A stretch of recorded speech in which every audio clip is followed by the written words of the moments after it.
ಹೊಸ ಶಾಸಕಾಂಗ ಪಕ್ಷದ ನಾಯಕತ್ವವನ್ನು ಗುರುತಿಸ್ತಕ್ಕಂಥ ಜವಾಬ್ದಾರಿಯನ್ನು ಶಾಸಕ ಮಿತ್ರರು ಇವತ್ತಿನ ಸಭೆಯಲ್ಲಿ ಸರ್ವಾನುಮತದಿಂದ ಜವಾಬ್ದಾರಿಯನ್ನು ಕೊಟ್ಟಿದ್ದಾರೆ ಮತ್ತು ಮುಂದಿನ ದಿನಗಳಲ್ಲಿ ಪಕ್ಷದ ಸಂಘಟನೆಗೆ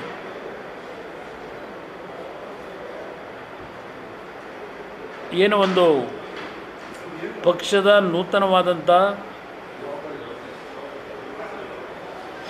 ಪದಾಧಿಕಾರಿಗಳ ಮತ್ತು ಪಕ್ಷದ ಸಾಂಸ್ಥಿಕ ಚುನಾವಣೆ ಮುಖಾಂತರ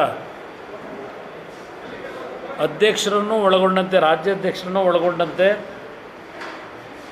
ಪದಾಧಿಕಾರಿಗಳ ಒಂದು ಚುನಾವಣೆಯ ಮುಖಾಂತರ ಆಯ್ಕೆಯನ್ನು ಮಾಡಬೇಕು ಅಂತಕ್ಕಂಥ ದೃಷ್ಟಿಯಿಂದ ಮುಂದಿನ 2-3 ತಿಂಗಳಿನಲ್ಲಿ ಪಕ್ಷದ ಹೊಸದಾಗಿ ಸದಸ್ಯತ್ವದ ನೋಂದಣಿಗೆ ಸಂಬಂಧಪಟ್ಟ ಹಾಗೆ ಇವತ್ತು ಪ್ರಮುಖವಾಗಿ ನಿರ್ಧಾರ ಮಾಡಿದ್ದಾರೆ. ರಾಜ್ಯದ 31 ಜಿಲ್ಲೆಯಲ್ಲಿ ವಿಧಾನ ಪರಿಷತ್ತಿನ ಸದಸ್ಯರುಗಳ ಒಂದು ಉಸ್ತುವಾರಿಯನ್ನು ಕೊಡ್ತಕ್ಕಂಥದ್ದು ಮತ್ತು ಕೆಲವು ಪ್ರಮುಖ ನಾಯಕರು ಕೋರ್ ಕಮಿಟಿಯಲ್ಲಿದ್ದಾರೆ, ಅವ್ರಿಗೂ ಉಸ್ತುವಾರಿಯನ್ನು ನೀಡೋದ್ರ ಮುಖಾಂತರ 31 ಜಿಲ್ಲೆಯಲ್ಲಿ ಪಕ್ಷದ ಸದಸ್ಯತ್ವದ ನೋಂದಣಿಯನ್ನು ಮಾಡಲಿಕ್ಕೆ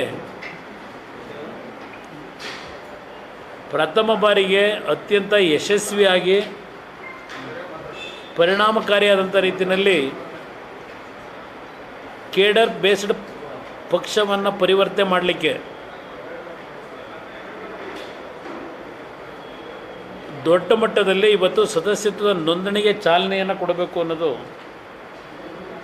ಪ್ರಮುಖವಾಗಿ ತೆಗೆದುಕೊಂಡಿರ್ತಕ್ಕಂಥ ನಿರ್ಧಾರ. ಲೋಕಸಭೆಯ ಚುನಾವಣೆಯ ನಂತರ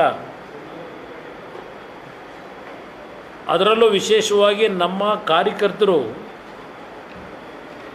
ಈ ಒಂದು ಮೈತ್ರಿಯ BJP ಮತ್ತು ಜನತಾದಳದ ಮೈತ್ರಿಯ ಒಂದು ಬೆಳವಣಿಗೆ ಏನಿದೆ, ಆ ಮೈತ್ರಿಯ ಬೆಳವಣಿಗೆಯ ಸಂದರ್ಭದಲ್ಲಿ ಕಾಂಗ್ರೆಸ್ನ ಪ್ರಮುಖ ನಾಯಕರು ಅತ್ಯಂತ ಲಘುವಾದ ಮಾತುಗಳನ್ನು ಹೇಳಿದರು ಜನತಾದಳದ ಬಗ್ಗೆ. ಆದರೆ ನಮ್ಮ ಪಕ್ಷದ ಕಾರ್ಯಕರ್ತರ ಒಂದು ಪ್ರಾಮಾಣಿಕವಾದಂಥ ಶ್ರಮ ಏನಿದೆ, ನಮ್ಮ ಶಕ್ತಿ ದೊಡ್ಡ ಮಟ್ಟದಲ್ಲಿರಲಿ ಸಣ್ಣ ಮಟ್ಟದಲ್ಲಿರಲಿ ಕೆಲವು ಜಿಲ್ಲೆಗಳಲ್ಲಿ ಅತ್ಯಂತ ನಿಷ್ಠೆಯಿಂದ ಪ್ರಾಮಾಣಿಕವಾಗಿ ಎರಡೂ ಪಕ್ಷಗಳ ಅಭ್ಯರ್ಥಿಗಳ ಆಯ್ಕೆಗೆ ಶ್ರಮ ಏನು ಪಟ್ಟಿದ್ದಾರೆ. ಇವತ್ತಿನ ಕೋರ್ ಕಮಿಟಿ ಸಭೆಯಲ್ಲಿ ಅವರೆಲ್ಲರಿಗೂ ಅಭಿನಂದನೆ ಸಲ್ಲಿಸ್ತಕ್ಕಂಥದ್ದು ಅಷ್ಟೇ ಅಲ್ಲ, ನಾಡಿನ ಜನತೆ ಈ ಒಂದು ಹೊಸ ಮೈತ್ರಿಯ ಒಪ್ಪಂದವನ್ನು ಸಂಪೂರ್ಣವಾಗಿ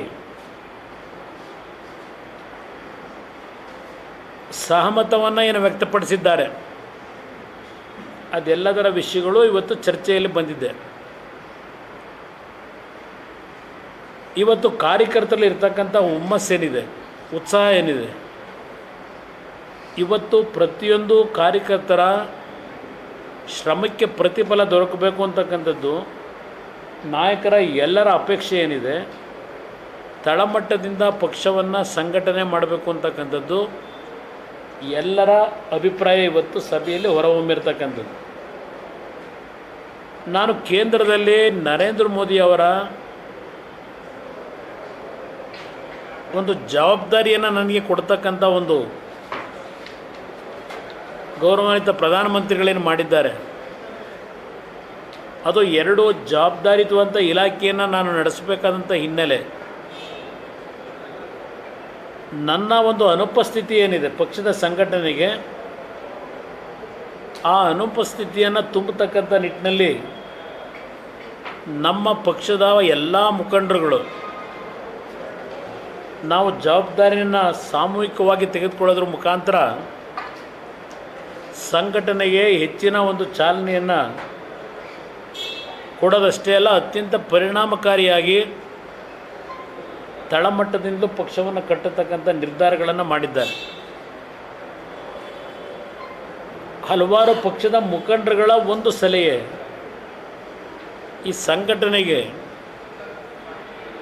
ಪಕ್ಷದ ಯುವಜನತಾದಳದ ಅಧ್ಯಕ್ಷರಾಗಿ ಏನು ಕೆಲಸ ನಿರ್ವಹಣೆ ಮಾಡ್ತಾ ಇದ್ದಾರೆ ನಿಖಿಲ್ ಕುಮಾರಸ್ವಾಮಿ ಅವರು ಸ್ವಲ್ಪ ಹೆಚ್ಚಿನ ಒಂದು ಚಟುವಟಿಕೆಯಲ್ಲಿ ಭಾಗವಹಿಸಬೇಕು. ಇಡೀ ರಾಜ್ಯದಲ್ಲಿ ಪಕ್ಷದ ಸಂಘಟನೆಗೆ ನಮ್ಮಗಳ ಜೊತೆಯಲ್ಲಿ ನಮ್ಮ ಒಂದು ಸಲಹೆಗಳನ್ನು ಕಾರ್ಯರೂಪಕ್ಕೆ ತರಲಿಕ್ಕೆ ಅವರ ಎಲ್ಲರ ಜೊತೆಯಲ್ಲಿ ಒಂದು ವಿಶ್ವಾಸದಲ್ಲಿ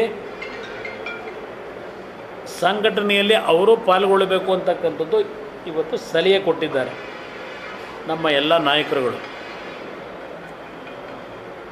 ಈಗಾಗಲೇ ಅವರು ಕೆಲವು ಭಾಗದಲ್ಲಿ ಪ್ರವಾಸ ಏನು ಮಾಡ್ತಾ ಇದ್ದಾರೆ, ಪಕ್ಷದ ಮುಖಂಡರುಗಳ ಜೊತೆಗೂಡಿ ಅವ್ರಿಗೂ ಸಹ ಹೇಳಿದ್ದೇನೆ, ಪಕ್ಷದ ನಾಯಕರುಗಳ ಒಂದು ಸಲಹೆಗಳನ್ನು ವಿಶ್ವಾಸವನ್ನು ಪಡೀತಕ್ಕಂಥದ್ರಲ್ಲಿ ಅವರ ಜೊತೆಗೂಡಿ ಕೆಲಸವನ್ನು ನಿರ್ವಹಣೆ ಮಾಡ್ತಕ್ಕಂಥ ಒಂದು ಪ್ರಮುಖವಾದ ನಿರ್ಧಾರವನ್ನು ಇವತ್ತಿನ ಸಭೆಯಲ್ಲಿ ಮಾಡಿದ್ದಾರೆ. ಮತ್ತು ಈಗಿನ ಸರ್ಕಾರ ಹಲವಾರು ರೀತಿಯಲ್ಲಿ ಜನವಿರೋಧಿ ಚಟುವಟಿಕೆಗಳು ಈ ಸರ್ಕಾರದಲ್ಲಿ ನಡೀತಾ ಇದೆ. ಇತ್ತೀಚೆಗೆ ಹಾಲಿನ ದರವನ್ನು ಏರಿಕೆ ಮಾಡಿರ್ತಕ್ಕಂಥದ್ದು ಇರಬಹುದು, ಅದಕ್ಕೆ ಒಂದು ಸಬೂಬುಗಳನ್ನು ಕೊಟ್ಕೊಂಡಿದ್ದಾರೆ. 50 ಮಿಲಿಮೀಟ್ರು 25 ಮಿಲಿಮೀಟ್ರು ಅದೇನೋ ಹೇಳ್ಕೊಂಡಿದ್ದಾರೆ. ಅದು ಎಷ್ಟರ ಮಟ್ಟಿಗೆ 50 ಮಿಲಿಮೀಟ್ರನ್ನ ಹೆಚ್ಚುವರಿ ಆಗಿ ಪ್ಯಾಕೆಟ್ ಮಾಡ್ಕೊಂಡು ಏನು ಕೊಡ್ತಾ ಇದ್ದಾರೋ ಇನ್ನೂ ಅದರ ಬಗ್ಗೆ ಸರ್ಕಾರದಿಂದ ಸ್ಪಷ್ಟತೆಗಳು ಇಲ್ಲ. ಒಂದು ಕಡೆ ಬೆಲೆ ಏರಿಕೆ ಮಾಡಿದ್ದಾರೆ, ಹಾಲಿನ ಬೆಲೆಯನ್ನು. ಜನ ಏನು ಅವರಿಗೆ 50 ಮಿಲಿಮೀಟ್ರ್ ಜಾಸ್ತಿ ಮಾಡಿ 2 ರೂಪಾಯಿ ಜಾಸ್ತಿ ತಗೊಳ್ಳಿ ಅಂತ ಹೇಳಿದ್ರ, ಅರ್ಜಿ ಹಾಕಿದ್ರ? ಯಾರು ಕೇಳಿದ್ರು ಇವ್ರನ್ನ? ಅಂದರೆ ಸುಮ್ಮನೆ ಒಂದು ಕಾರಣ ಬೆಲೆ ಏರಿಕೆ ಮಾಡಲಿಕ್ಕೆ. ಈಗಾಗಲೇ ಪೆಟ್ರೋಲು ಡೀಸೆಲ್ ಬೆಲೆ ಏರಿಕೆ ಆಗಿದೆ. ಕಳೆದ 2-3 ದಿವಸಗಳ ಹಿಂದೆ ಮತ್ತೊಂದು ವರದಿ ಬಂದಿದೆ. ಹಿಂದೆ ಸನ್ಮಾನ್ಯ ದೇವೇಗೌಡರು ಪ್ರಧಾನಮಂತ್ರಿಗಳಿದ್ದಾಗ ರೈತರ ಹನಿ ನೀರಾವರಿ ಪದ್ಧತಿಯನ್ನು ಪ್ರೋತ್ಸಾಹ ಕೊಡಲಿಕ್ಕೆ ರೈತರಿಗೆ 90% ಸಬ್ಸಿಡಿಯನ್ನು ಕೊಡ್ತಂಥ ಒಂದು ಯೋಜನೆ ಏನಿತ್ತು, ಆಮೇಲೆ ಬಂದಂಥ ಸರ್ಕಾರಗಳು ಕೇಂದ್ರ ಸರ್ಕಾರದ ಪಾಲು ರಾಜ್ಯ ಸರ್ಕಾರದ ಪಾಲು ಕಡಿಮೆ ಮಾಡ್ತಕ್ಕಂಥ ಒಂದು ನಿರ್ಧಾರಗಳಾಗಿದೆ. ಈಗಿನ ಒಂದು ಹನಿ ನೀರಾವರಿ ಪದ್ಧತಿಗೆ ಕೇಂದ್ರ ಸರ್ಕಾರದ 27%, ರಾಜ್ಯ ಸರ್ಕಾರದ 48% ಸಬ್ಸಿಡಿ ಕೊಡ್ತಕ್ಕಂಥ ಒಂದು ಕಾರ್ಯಕ್ರಮ ಇದ್ದಂಥದ್ದು. ಅಂದರೆ 75% ರೈತರ ಒಂದು ಹನಿ ನೀರಾವರಿ ಪದ್ಧತಿಗೆ ಸಬ್ಸಿಡಿ ಕಾರ್ಯಕ್ರಮ ಇದ್ದಂಥದ್ದನ್ನು ರಾಜ್ಯ ಸರ್ಕಾರ ಇವತ್ತು 48% ಇದ್ದಂಥ ರಾಜ್ಯ ಸರ್ಕಾರದ ಹೊರೆಯನ್ನು 18%ಗೆ ಇಳಿಸ್ತಕ್ಕಂಥ ಕೆಲಸ ಮಾಡಿದ್ದಾರೆ. ರೈತರಿಗೆ ಎಷ್ಟರ ಮಟ್ಟಿಗೆ ಈ ಸರ್ಕಾರ ಪ್ರೋತ್ಸಾಹವನ್ನು ಕೊಡ್ತಾ ಇದ್ದಾರೆ ಅಂತಕ್ಕಂಥದ್ದು ಇದರಿಂದಲೇ ನೀವು ಕಾಣ್ಬೋದು. ಅಂದರೆ ರೈತನಿಗೆ ಇವತ್ತು ಕನಿಷ್ಠ 50% ಏರಿಕೆ ಮಾಡಿದ್ದಾರೆ. ಒಂದು ಕಡೆ ವಿದ್ಯುತ್ ಶಕ್ತಿ ಇಲಾಖೆಯಲ್ಲಿ ಹೊಸದಾಗಿ TCಗಳನ್ನು ರೈತರು ಪಡೀಲಿಕ್ಕೆ ಅರ್ಜಿ ಹಾಕಿದ್ರೆ ಸುಮಾರು 2.5 ಲಕ್ಷ ರೂಪಾಯಿಗಳನ್ನು ರೈತ ಕಟ್ಟಬೇಕು. ಇವತ್ತಿನ ಪರಿಸ್ಥಿತಿಯಲ್ಲಿ ರೈತನಿಗೆ 2.5 ಲಕ್ಷ ಕಟ್ಟತಕ್ಕಂಥ ಆರ್ಥಿಕ ಶಕ್ತಿಯನ್ನು ಏನಾದರೂ ಕೊಟ್ಟಿದ್ದಾರಾ? ನಿರಂತರವಾಗಿ ಇವತ್ತು ನಾಡಿನ ಜನತೆಯ ಮೇಲೆ ಗ್ಯಾರಂಟಿ ಯೋಜನೆಗಳ ಹೆಸರಿನಲ್ಲಿ ಪ್ರತಿನಿತ್ಯ ಒಂದಲ್ಲ ಒಂದು ರೀತಿಯ ತೆರಿಗೆ ಭಾರವನ್ನು ಏನು ಹೊರಿಸ್ತಾ ಇದ್ದಾರೆ. ನಿನ್ನೆ ನಮ್ಮ ಮುಖ್ಯಮಂತ್ರಿಗಳ ಒಂದು ಹೇಳಿಕೆಯನ್ನು ಗಮನಿಸಿದೆ. ಮುಖ್ಯಮಂತ್ರಿಗಳು ಮತ್ತು ನಮ್ಮ ಸಮಾಜ ಕಲ್ಯಾಣ ಇಲಾಖಾ ಮಂತ್ರಿಗಳು SCP STPಯ ಒಂದು ಕ್ರಿಯಾ ಯೋಜನೆಯನ್ನು ಸಿದ್ಧ ಮಾಡಿದ್ದಾರೆ, ಕ್ರಿಯಾ ಯೋಜನೆಯನ್ನು ಘೋಷಣೆ ಮಾಡಿದ್ದಾರೆ. ಮುಖ್ಯಮಂತ್ರಿಗಳು ಹೇಳಿದ್ದಾರೆ 39,000 ಕೋಟಿ ಕ್ರಿಯಾ ಯೋಜನೆಯನ್ನು ತಯಾರು ಮಾಡಲಿಕ್ಕೆ ಒಪ್ಪಿಗೆ ಕೊಟ್ಟಿದ್ದೇವೆ. ಇವತ್ತು ಯಾವ್ಯಾವ ಇಲಾಖೆಯಿಂದ ಎಷ್ಟೆಷ್ಟು ಹಣವನ್ನು ಈ ಕ್ರಿಯಾ ಯೋಜನೆಗಳಿಗೆ ಹಂಚಿಕೆ ಮಾಡಬೇಕು ಅಂತಕ್ಕಂಥದ್ದು ನಿರ್ಧಾರ ಮಾಡಿದ್ದೇವೆ. ಇದೆಲ್ಲವನ್ನು ಹೇಳ್ಕೊಂಡಿದ್ದಾರೆ. ಮತ್ತೊಂದು ಮಾತು ಹೇಳಿದ್ದಾರೆ ಬಿ ಜೆ ಪಿ ನಾಯಕರಿಗೆ, ಇವತ್ತು ನಾವು ತೆಗೆದುಕೊಂಡಿರ್ತಕ್ಕಂಥ ಈ ಒಂದು SCP STPಯ ಕಾರ್ಯಕ್ರಮಕ್ಕೆ ಬೇರೆ ಯಾವ ರಾಜ್ಯದಲ್ಲಿ ಬಿ ಜೆ ಪಿಯವರು ಸರ್ಕಾರ ನಡೆಸ್ತಂಥದ್ರ ಕಡೆ ಈ ಒಂದು ದೊಡ್ಡ ಭಾರಿ ಪ್ರಮಾಣದಲ್ಲಿ SCP STP ಗ್ರ್ಯಾಂಟ್ ಕೊಟ್ಟಿದ್ದಾರೆ ಅಂತ ಹೇಳಿ ಬಹುಶಃ ಮುಖ್ಯಮಂತ್ರಿಗಳಿಗೆ ಹೇಳ್ತೀನಿ. ಕಳೆದ 2-3 ದಿನಗಳ ಹಿಂದೆ ಮಧ್ಯಪ್ರದೇಶದಲ್ಲಿ ಅಲ್ಲಿಯ ಸರ್ಕಾರ 3,65,000 ಕೋಟಿ ರೂಪಾಯಿಗಳ ಯೋಜನಾ ಗಾತ್ರವನ್ನೇನು ಅನೌನ್ಸ್ ಮಾಡಿದ್ದಾರೆ, ಬಜೆಟನ್ನು, ಈ 24-25 ಸಾಲಿನ ಬಜೆಟನ್ನೇನು ಮಂಡನೆ ಮಾಡಿದ್ದಾರೆ, 3,65,000 ಕೋಟಿನಲ್ಲಿ 40,000 ಕೋಟಿ ರೂಪಾಯಿಗಳನ್ನು SCP STP ಅನುದಾನವನ್ನು ಹಂಚಿಕೆ ಮಾಡಿದ್ದಾರೆ. ನೀವು ಒಬ್ಬರೇ ಅಲ್ಲ ಪಾಪ SCP STPಯ ವಾರಸುದಾರರು. ನಿಮ್ಮ ಮಾಹಿತಿ ನಿಮ್ಮ ಗಮನಕ್ಕೆ ಬರದೇ ಇದ್ದರೆ ತರಿಸ್ಕೊಂಡು ನೋಡಿ. ಮಧ್ಯಪ್ರದೇಶದಲ್ಲಿ ಮೊನ್ನೆ ಸರ್ಕಾರದಲ್ಲಿ ಎಷ್ಟು ಕೊಟ್ಟಿದ್ದಾರೆ. ಅದಷ್ಟೇ ಅಲ್ಲ, ಸರ್ಪ್ಲಸ್ ಬಜೆಟಲ್ಲಿ 3,65,000 ಕೋಟಿಯ ಈ ಸಾಲಿನ ಬಜೆಟ್ನಲ್ಲಿ ಸರ್ಪ್ಲಸ್ ಇದೆ. ಇಲ್ಲಿ ನಮ್ಮಲ್ಲಿ ಡೆಫಿಸಿಟ್ ಎಷ್ಟು ತೊಗೊಂಡಿದ್ದೀರಿ? ಡೆಫಿಸಿಟ್ ಬಜೆಟ್ ನಿಮ್ಮದು ಇದೆಲ್ಲ ಇರಲಿ, ಇದೆಲ್ಲ ಚರ್ಚೆ ಮಾಡಲಿಕ್ಕೆ ಹೋಗಲ್ಲ.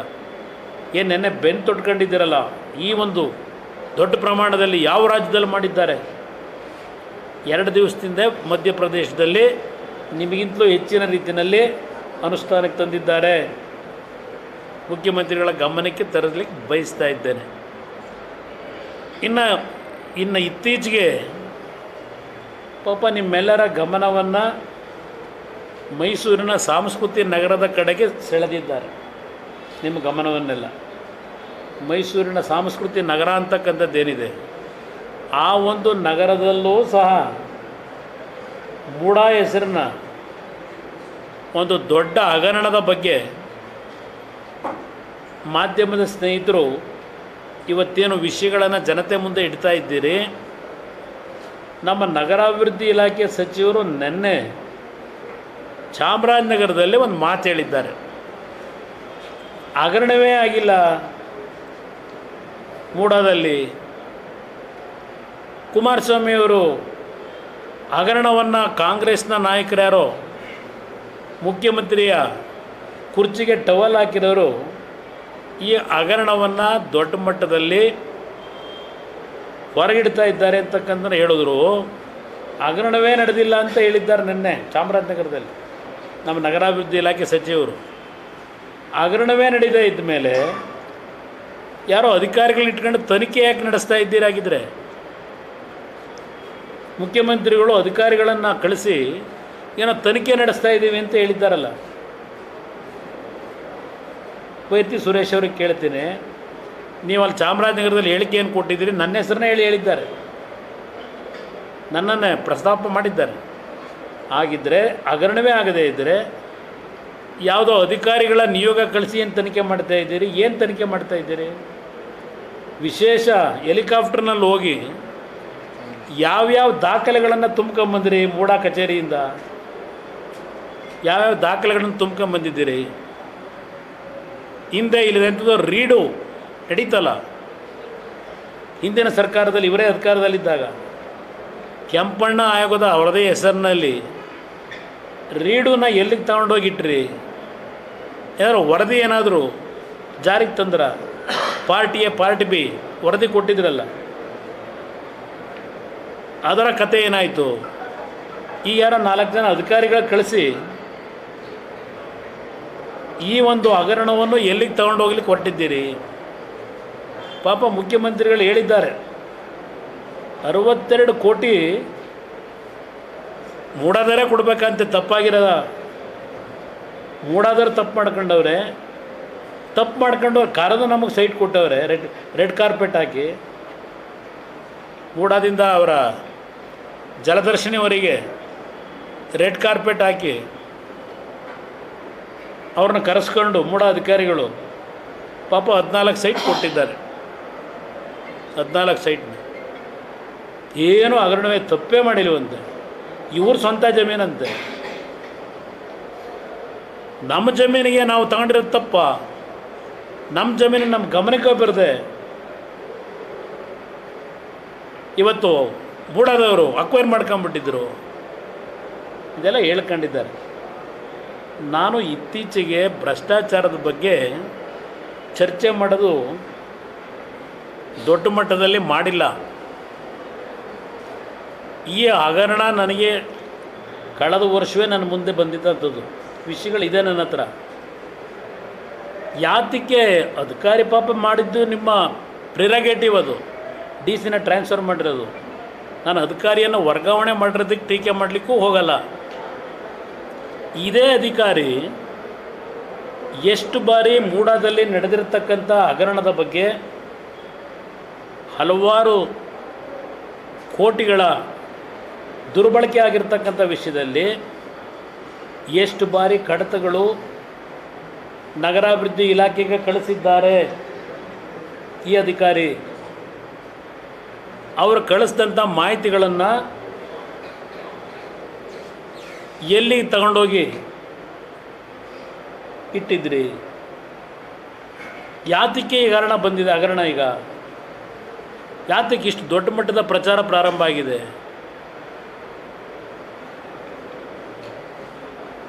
ಮುಖ್ಯಮಂತ್ರಿಗಳು 62 ಕೋಟಿ ಅಂತ ಬೆಲೆಯನ್ನು ಕಟ್ಟಿದ್ದಾರೆ ಇವ್ರ ಜಮೀನಿನ ಬಗ್ಗೆ. ಆ ಜಮೀನು ಇವತ್ತೇನು ಅಕ್ವೈರ್ ಆಗಿದೆ ಅಂತಾರೆ, ಅದು ದೊಡ್ಡ ಬ್ರಹ್ಮಾಂಡ ಕರ್ಮಕಾಂಡ ಇದೆ. ಈಗ ಚರ್ಚೆ ಮಾಡಲ್ಲ ಅದ್ರ ಬಗ್ಗೆ. ನಾನೇನು ಮಾಡಬೇಕಾಗಿಲ್ಲ, ಕಾಂಗ್ರೆಸ್ ನಾಯಕರುಗಳೇ ಮಾಡ್ತಾರೆ. ಪಾಪ ಅವರೇ ಅದೆಲ್ಲ ಜವಾಬ್ದಾರಿ ತಗೊಂಡಿದ್ದಾರೆ. ನಾನೇನು ಮಾಡಬೇಕಾಗಿಲ್ಲ. ಪಾಪ ಮಂತ್ರಿಗಳು ಹೇಳಿದ್ದಾರೆ ನೆನ್ನೆ ದಿನ, ಅದೇನೋ ಅವ್ರ ಹೆಸರನ್ನ ನೆನೆಸ್ಕೊಳ್ಳದೇ ಇದ್ದರೆ ನಮಗೆ ನಿದ್ದೆನೇ ಬರಲ್ಲ, ಏನೋ ಹುಚ್ಚಾಸ್ಪತ್ರೆಗೆ ಸೇರಬೇಕು ಅಂತ ಹೇಳೋರು, ಮೆಡಿಕಲ್ ಟ್ರೀಟ್ಮೆಂಟ್ ತಗೋಬೇಕಂತ. ನನಗೆ ಪ್ರಾಬ್ಲಮ್ ಇತ್ತು, ಹೌದು, ವಾಲ್ವ್ ರಿಪ್ಲೇಸ್ಮೆಂಟ್ ಆಗಬೇಕಾಗಿತ್ತು.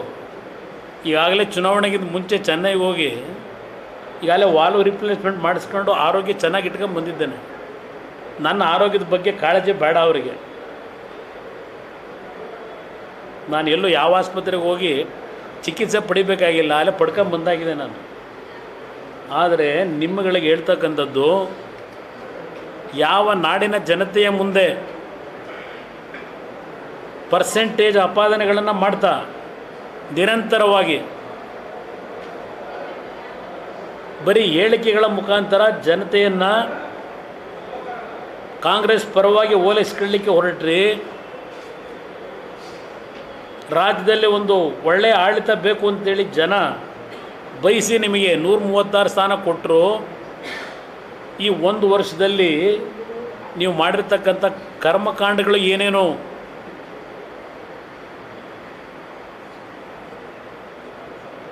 ಇವತ್ತು ನಿಮ್ಮ ಕರ್ನಾಟಕ ನಗರ ಗ್ರಾಮೀಣ ನಗರ ನೀರಾವರಿ ಇದ್ಯಾವುದು ನಿಮ್ಮ ಕುಡಿಯೋ ಇದೆಯಲ್ಲ, ಹಾಂ, ನಮ್ಮ ವಿವೇಕ್ ಕುಲಕರ್ಣಿ ಅವರವರ ನೀರಾವರಿ ಸರಬರಾಜು ನಿಗಮ,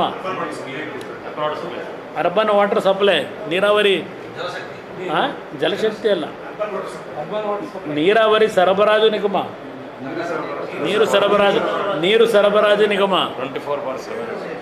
24/7. ಇಲ್ಲಿ ವಿವೇಕ್ ಕುಲಕರ್ಣಿ ಏನು ಹೇಳಿಕೆ ಕೊಟ್ಟರು? ವಿನಯ್ ಕುಲಕರ್ಣಿ ಏನು ಹೇಳಿಕೆ ಕೊಟ್ಟರು? ನಾವು ಅಪಾದನೆ ಮಾಡ್ತಾ ಇಲ್ಲ. ಇದೇ ನಗರಾಭಿವೃದ್ಧಿ ಇಲಾಖೆಯಲ್ಲಿ ಬ್ಲ್ಯಾಕ್ ಲಿಸ್ಟ್ನಲ್ಲಿ ಇರ್ತಕ್ಕಂಥ ಇವರಿಗೆ ಬೇಕಾದಂಥ ಆಯ್ದ ಕಾಂಟ್ರಾಕ್ಟರ್ಗಳು ಬೇಕಾದಂಥ ರೀತಿ ಸ್ವೇಚ್ಛಾಚಾರವಾಗಿ ಅವಾರ್ಡ್ ಮಾಡಿ ಲೂಟಿ ಆಗ್ತಾ ಇದೆ ಅಂತಕ್ಕಂಥದ್ದನ್ನು BJP ಸ್ನೇಹಿತರು ಹೇಳಿಲ್ಲ, ನಾವು ಹೇಳಿಲ್ಲ. ನಿಮ್ಮ ಪಕ್ಷದ ಶಾಸಕರು ಆ ಅಧ್ಯಕ್ಷ ಸ್ಥಾನಕ್ಕೂ ರಾಜೀನಾಮೆ ಬಿಸಾಕ್ತೀನಿ, ದಾಖಲೆಗಳ ಸಮೇತ ಇಡ್ಲಿಕ್ಕೆ ತಯಾರಾಗಿದ್ದೇನೆ ಅಂತ ಹೇಳಿ ಚರ್ಚೆ ಮಾಡಿರೋದನ್ನು ಮಾಧ್ಯಮಗಳು ನೀವು ಬರೆದಿದ್ದೀರಿ. ಮುಖ್ಯಮಂತ್ರಿಗಳಿಂದ ಏನಾದರೂ ಇದಕ್ಕೆ ಕ್ಲಾರಿಫಿಕೇಷನ್ ಬಂದಿದೆಯಾ? ಇನ್ನು 187 ಕೋಟಿ ಪಾಪ ಏನು ಹಿಂದುಳಿದವರು, ದಲಿತರ ವಾರಸುದಾರರು ಇವರು.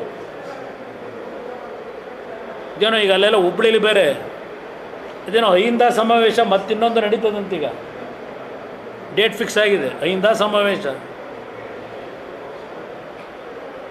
ಯಾವ ವಾಲ್ಮೀಕಿ ನಿಗಮದಲ್ಲಿ ಪರಿಶಿಷ್ಟ ಜಾತಿಯ ಜನತೆಗೆ ಆರ್ಥಿಕ ನೆರವು ಕೊಡ್ತಕ್ಕಂಥ ಯೋಜನೆಗಳನ್ನು ಅನುಷ್ಠಾನಕ್ಕೆ ತರ್ತೀವಿ ಅಂತ ಹೇಳಿ 187 ಕೋಟಿ ಹಣ ಇವತ್ತು ಹಗರಣ ಏನಿದೆ, 92 ಕೋಟಿ ಹಣವನ್ನು ಆರ್ಥಿಕ ಇಲಾಖೆಯ ಸಹಮತಿಯನ್ನು ಕೊಟ್ಟು ಯಾವುದೋ ಬ್ಯಾಂಕ್ನಲ್ಲಿ ಇಡಿ ಅಂತಕ್ಕಂಥ ಆದೇಶ ಮಾಡಿದ್ದೀರಿ ಅಂತೇಳಿ ಮಾಧ್ಯಮದ ಸ್ನೇಹಿತರು ಜನತೆ ಮುಂದೆ ಇಟ್ಟಿದ್ದೀರಿ. ಈಗ ಅದೆಲ್ಲೋ ವೈನ್ ಶಾಪಲ್ಲಂತೆ, ಸೈಕಲ್ ಶಾಪಲ್ಲಂತೆ ಸಿಕ್ಕಿದ ಕಡೆ ದುಡ್ಡು ವಸೂಲಿ ಮಾಡ್ತಾ ಇದ್ದೀರಲ್ಲ SIT ಬಿಟ್ಟು. ಹಾಂ, ಎಂಥ ಆಡಳಿತ ಕೊಡ್ತಾ ಇದ್ದೀರಿ. ನನ್ನ ಸರ್ಕಾರ ಅತ್ಯಂತ ಪಾರದರ್ಶಕ ಸರ್ಕಾರ, ನನ್ನ ಸರ್ಕಾರ ಭ್ರಷ್ಟರಹಿತ ಸರ್ಕಾರ ಹೇಳ್ತಿರಲ್ಲ ಮುಖ್ಯಮಂತ್ರಿಗಳು. ಇದು ಯಾವುದಕ್ಕೂ ಏನು ಉತ್ತರ ಕೊಡ್ತೀರಿ? ಯಾವ SIT ತನಿಖೆ ಮಾಡಿ ಏನು ಮಾಡ್ತೀರಿ? ಈಗ ಜನಗಳ ದುಡ್ಡು, ಆ ಬಡವರಿಗೆ ಕೊಡಬೇಕಾದ ದುಡ್ಡು ಯಾವ ಆಧಾರದ ಮೇಲೆ ಪ್ರೈವೇಟ್ ಬ್ಯಾಂಕ್ಗಳಲ್ಲಿಟ್ಟು ಬೆಳಗ್ಗೆ ಅಕೌಂಟ್ ಓಪನ್ನು, ಮಧ್ಯಾಹ್ನ ಅಮೌಂಟ್ ಡ್ರಾ ಎಲ್ಲಾದರೂ ಉಂಟಾ? ಇಂಥ ಆಡಳಿತ ನಡೆಸಿ ಅಂತ ನಿಮಗೆ ಜನ ಇವತ್ತು ಮತ ಹಾಕಿದ್ದಾರೆ. ಇಲ್ಲಿ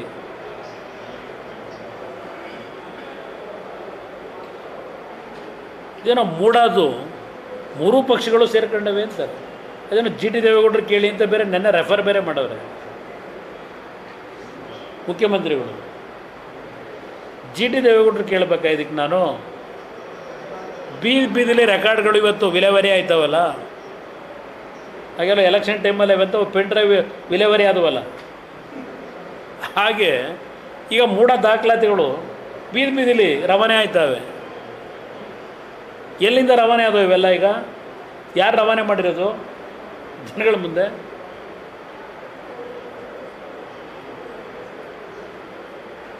ಅದರಿಂದ ಇವತ್ತು ಈ ಸರ್ಕಾರ, ಮುಖ್ಯಮಂತ್ರಿಗಳು ಈ ಪ್ರಕರಣವನ್ನು ಎಷ್ಟು ಲಘುವಾಗಿ ತೆಗೆದುಕೊಂಡಿದ್ದೀರಿ. 62 ಕೋಟಿ ದುಡ್ಡು ಕೇಳ್ತೀರಲ್ಲ ನೀವು ಆ 3 ಎಕರೆಗೆ. ಎಲ್ಲಿದೆ ಆ ಏರಿಯಾದಲ್ಲಿ ಆ ರೇಟು?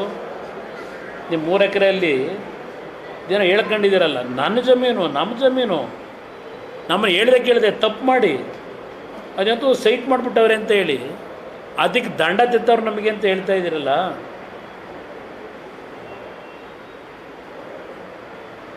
ಆ ಜಮೀನು ವಾರಸುದಾರ ಯಾರು? ಆ ಜಮೀನು ಇವತ್ತು ಯಾರ ಹೆಸರಲ್ಲಿದೆ? ಆ ಜಮೀನು ಆಯ್ತಪ್ಪ, ಇವರದೇನೋ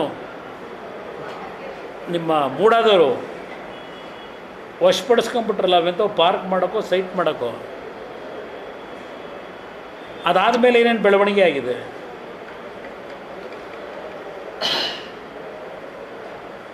ದಾಖಲೆಗಳು ನಿಮ್ಮ ಹೆಲಿಕಾಪ್ಟ್ರಲ್ಲಿ ನಮ್ಮ ಬೈಪಿ ಸುರೇಶ್ ತಂದಿರೋದು ಬೇರೆ.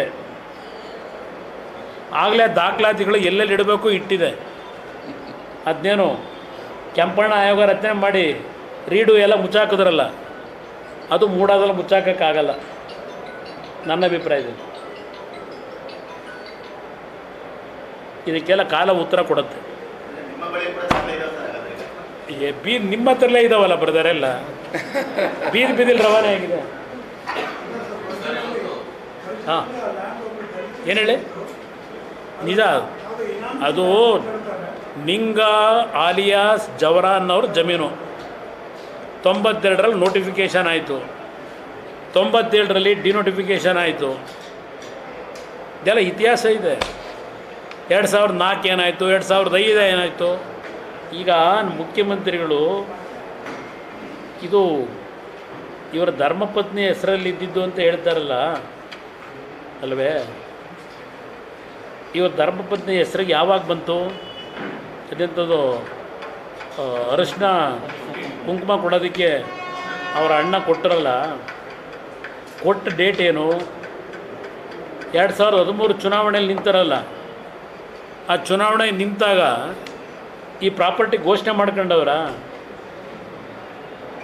ಚುನಾವಣೆಗೆ ಅರ್ಜಿ ಹಾಕಬೇಕಾದ್ರೆ ಅಫಿಡವಿಟ್ನಲ್ಲಿ ಈ ಆಸ್ತಿ ಅವ್ರದ್ದು ಧರ್ಮಪತ್ನಿ ಹೆಸರಲ್ಲಿ ಇರ್ತಕ್ಕಂಥದ್ದು ಮಾಹಿತಿ ಕೊಟ್ಟವರ 2013. ಭಾಳ ವಿಷಯ ಇದೆ, ಮಾತಾಡೋಣ ಬನ್ನಿ. ನಮಸ್ಕಾರ ಎಲ್ಲ. ಹಾಂ,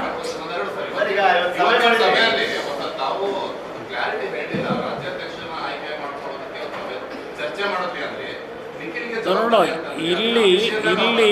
ಇಲ್ಲಿ ರಾಜ್ಯಾಧ್ಯಕ್ಷ ಸ್ಥಾನದ ಚುನಾವಣೆ ನಡೀಬೇಕು.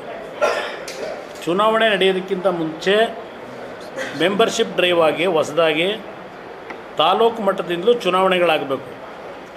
ತಾಲೂಕು ಮಟ್ಟದಿಂದ ಆಯ್ಕೆಯಾಗಿ ಬರ್ತಕ್ಕಂಥವರು ನಮ್ಮ ಬೈಲಾದಲ್ಲಿ ಏನಿದೆ ಅಧ್ಯಕ್ಷನ ಆಯ್ಕೆ ಮಾಡ್ತಕ್ಕಂಥದ್ದು, ಆ ಒಂದು ಚುನಾವಣೆಯು ಸಹ ಇವತ್ತು ನಮ್ಮ ಬೈಲಾದಲ್ಲಿ ಇರ್ತಕ್ಕಂಥ ರೀತಿಯಲ್ಲೇ ನಡೀಬೇಕು ಅಂತಕ್ಕಂಥ ನಿರ್ಧಾರ ಮಾಡಿದ್ದೆ. ಶಾಸಕಾಂಗ ಪಕ್ಷದ ನಾಯಕನ ಆಯ್ಕೆಯ ಜವಾಬ್ದಾರಿಯನ್ನು ನನಗೆ ನೀಡಿದ್ದಾರೆ ಶಾಸಕ ಮಿತ್ರರು. ದೇವೇಗೌಡರ ಜೊತೆ ಚರ್ಚೆ ಮಾಡಿ ಅಂತಿಮವಾದ ಘೋಷಣೆ ಮಾಡ್ತೀವಿ. ಬಹಳ ಮುಖ್ಯವಾಗಿ ಚನ್ನಪಟ್ಟಣದ ವಿಚಾರವಾಗಿ ಸರ್, ನಿನ್ನೆ ಯೋಗೇಶ್ವರ್ ಅವರು ಮಾತಾಡಿದ್ದಾರೆ, ನಾನೇ ಅಭ್ಯರ್ಥಿ, ಕುಮಾರಸ್ವಾಮಿ ಅವರು ಗ್ರೀನ್ ಸಿಗ್ನಲ್ ಕೊಡಬೇಕಷ್ಟೇ ಅಂತ ಹೇಳಿದ್ದಾರೆ. ಈಗ ಇಲ್ಲಿ ಪ್ರಶ್ನೆ ಬ್ರದರ್, 3 ವಿಧಾನಸಭಾ ಕ್ಷೇತ್ರಗಳ ಉಪಚುನಾವಣೆ ಇದೆ. 3 ಕ್ಷೇತ್ರಗಳಲ್ಲಿ ಒಂದು ಕ್ಷೇತ್ರದಲ್ಲಿ ಕಾಂಗ್ರೆಸ್ ಇದ್ದಂಥದ್ದು ರಾಜೀನಾಮೆ ಕೊಟ್ಟಿರ್ತಕ್ಕಂಥದ್ದು, ಇನ್ನೊಂದು ಕ್ಷೇತ್ರದಲ್ಲಿ BJPಯ ಶಾಸಕರಿದ್ದಂಥದ್ದು, ಚನ್ನಪಟ್ಟಣದಲ್ಲಿ JDSನ ಶಾಸಕರು ಇರ್ತಕ್ಕಂಥದ್ದು. ಈ 3 ಕ್ಷೇತ್ರದಲ್ಲಿ ರಾಜೀನಾಮೆ MP ಗಳಾಗಿರೋದ್ರಿಂದ ರಾಜೀನಾಮೆ ಕೊಟ್ಟಿದ್ದೇವೆ. ಇಲ್ಲಿ ಪ್ರಶ್ನೆ, ನನ್ನ ಕಾರ್ಯಕರ್ತರುಗಳ ಒಪಿನಿಯನ್ನು ನಾನು ತಗೋಬೇಕಲ್ಲ. ನಾನು ಅವ್ರಿಗೂ ಹೇಳಿದ್ದೇನೆ, ನಮ್ಮ ಕಾರ್ಯಕರ್ತರುಗಳನ್ನು ಭೇಟಿ ಮಾಡಿ ಅವರನ್ನು ವಿಶ್ವಾಸಕ್ಕೆ ತೆಗೆದುಕೊಳ್ಳಿ, ನಂತರ ತೀರ್ಮಾನ ಮಾಡೋಣ ಅಂತ ಹೇಳಿದ್ದೇನೆ. ಇಲ್ಲಿ ಇನ್ನೂ ಯಾವುದೇ ರೀತಿಯ ತೀರ್ಮಾನಗಳು BJP ಹೈಕಮಾಂಡ್ ಜೊತೆನೂ ನಾನು ಚರ್ಚೆ ಮಾಡಿಲ್ಲ. ಅವರು ಇನ್ನೂ ನನ್ನ ಜೊತೆ ಯಾರೂ ಚರ್ಚೆ ಮಾಡಿಲ್ಲ. ರಾಜ್ಯದ ನಾಯಕರುಗಳು ಯಾರೂ ಚರ್ಚೆ ಮಾಡಿಲ್ಲ. ಈಗ ಆ ಕ್ಷೇತ್ರದಲ್ಲಿ ನಾನು 2 ಬಾರಿ ಚುನಾವಣೆಯಲ್ಲಿ ಗೆದ್ದಿದ್ದೇವೆ ಕಾರ್ಯಕರ್ತರ ದುಡಿಮೆ ಮೇಲೆ. ನನ್ನ ಕಾರ್ಯಕರ್ತರುಗಳ ಸಹಮತ ಇಲ್ಲದೆ ನಾನು ಯಾವುದೂ ನಿರ್ಧಾರ ಮಾಡಲಿಕ್ಕೂ ಸಾಧ್ಯ ಇಲ್ಲ. ಅವರು ನಿಲ್ಲಬೇಕು ಅಂತಕ್ಕಂಥದ್ದು, ಹಿಂದೆ 4-5 ಬಾರಿ ಶಾಸಕರಾಗಿದ್ದಾರೆ, ಅವರು ಆ ಕ್ಷೇತ್ರದಲ್ಲಿ ಪ್ರತಿನಿಧಿಸ್ತಾ ಇದ್ದಾರೆ. ನಮಗೆ ಮತ್ತು ಅವರಿಗೆ ಹಿಂದಿನ ಚುನಾವಣೆಗಳಲ್ಲಿ ಪ್ರತಿಸ್ಪರ್ಧೆಗಳು ನಡೆದಿದೆ. ಮುಂದಿನ ಒಂದು ತೀರ್ಮಾನಗಳು ಏನು ಮಾಡಬೇಕು ಅನ್ನೋದನ್ನು ನಾನು ಸಹ ನಮ್ಮ ಪಕ್ಷದ ಮುಖಂಡರುಗಳು, ನನ್ನ ಕಾರ್ಯಕರ್ತರು, ಚನ್ನಪಟ್ಟಣದ ಕ್ಷೇತ್ರದ ನನ್ನ ಮತದಾರರೇನಿದ್ದಾರೆ ಅವ್ರ ಜೊತೆ ಚರ್ಚೆ ಮಾಡಿ ಅಂತಿಮವಾದ ನಿರ್ಣಯ ಮಾಡ್ತೀವಿ. ಭಾಳ ಹೆಸರುಗಳು ಬರ್ತಾ ಇರ್ತದೆ. ಈಗ ನಿಖಿಲ್ ಕುಮಾರಸ್ವಾಮಿ ಅಂತ ಇತ್ತು, ಈಗ ನಿಖಿಲ್ ಕುಮಾರಸ್ವಾಮಿ ಬೈಪಾಸ್ ಆಗಿದ್ದಾರೆ, ಅನ್ಸೂಯ ಅವ್ರ ಹೆಸರನ್ನ ತಂದಿದ್ದೀರಿ. ಅನ್ಸೂಯ ಅವರ ಹೆಸರು ಚುನಾವಣೆ ಮುಗಿದು ಹತ್ರ ಬರ್ತಿದ್ದಂಗೆ, ಸಮೀಪ ಬರ್ತಿದ್ದಂಗೆ ಮತ್ತಿನ್ಯಾವ ಹೆಸರು ಬರುತ್ತೋ ಕಾದು ನೋಡಿ. ಹಾಂ,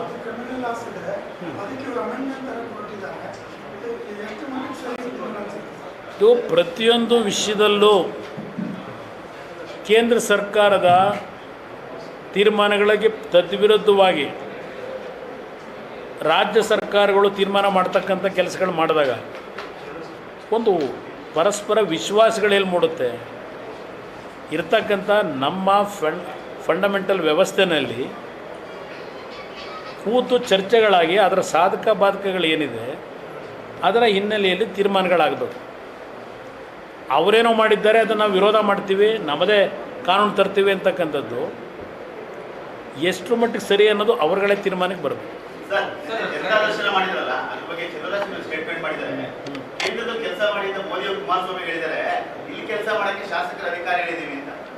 ಅವ್ರು ಕೆಲಸ ಮಾಡ್ತಾ ಇಲ್ಲ ಅಂತಲೇ ನಾನು ಹೋಗಿದ್ದಲ್ಲಿ.